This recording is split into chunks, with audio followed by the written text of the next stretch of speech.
বা সরকার পরিবর্তন হয়, সরকার থাকেও, কিন্তু তার চিন্তা ভাবনা থাকে আলাদা, মহল থাকে আলাদা। আমাদের সরকার আসার পর সমস্ত ক্ষেত্রে পরিকাঠামো উন্নয়নে প্রথম জোর দিয়েছে, যেটা পর্যটন শিল্পের ক্ষেত্রে অত্যন্ত প্রয়োজনীয়। ছবি মুখা অনুভূতি মানুষের যেতে চাইলেও সুন্দর রাস্তার অভাবে বা থাকার ব্যবস্থার অভাবে, রাত্রি যাপন করার ব্যবস্থা হবে বা সুন্দর করে নারকেলকুঞ্জ ব্যবহার করা, দেখা তার সুন্দর প্রাকৃতিক দৃশ্য বা মনোরম দৃশ্য, সেটা সুযোগ ছিল না বা সেভাবে তুলে ধরা হয়নি সারা ভারতবর্ষের মানুষের কাছে বা সারা পৃথিবীর মানুষের কাছে। আমি তো মাননীয় মন্ত্রীকে ধন্যবাদ জানাই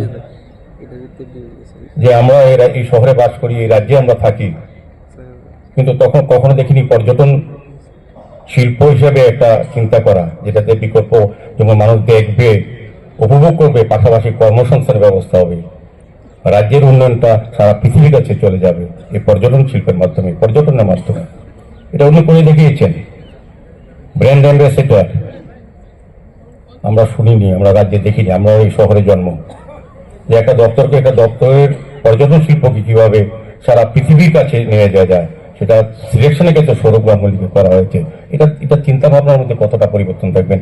আগের যারা আপনারা অনেকে এখানে দায়িত্ব অফিসাররা আছেন, আগে সরকারের সঙ্গে কাজ করেছেন, আগের সরকারের চিন্তা আর এখন বর্তমান সরকারের যারা মন্ত্রী বা যিনি দায়িত্বে আছেন, এই মন্ত্রীর চিন্তা ভাবনার সঙ্গে অনেকটাই পরিবর্তন হয়েছে, যেটা সারা বিশ্বের কাছে এখন সমাদৃত হচ্ছে, আকর্ষিত হচ্ছে, আকর্ষণ বেড়েছে পর্যটন ক্ষেত্রগুলি আমাদের। প্রোমোফেস্ট অনেক আলোচনা করেন, অনেকে কত টাকা খরচ করেছেন। বাস্তবিকই সারা রাজ্যের মানুষকে যদি জিজ্ঞেস করে আলাদাভাবে রাজনীতির বাইরে গিয়ে, দেখবেন সবাই খুশি হয়েছে। আমাদের রাজ্যকে, রাজ্যের পর্যটনের সমস্ত জায়গাগুলিকে তুলে ধরার যে ব্যবস্থাপনা, এটার মধ্যে একটা প্রমোফেস্ট নতুন চিন্তা ভাবনা, আমি বলবো মাননীয় মন্ত্রী বাহাদুরকে আমি অনেক অনেক ধন্যবাদ জানাই।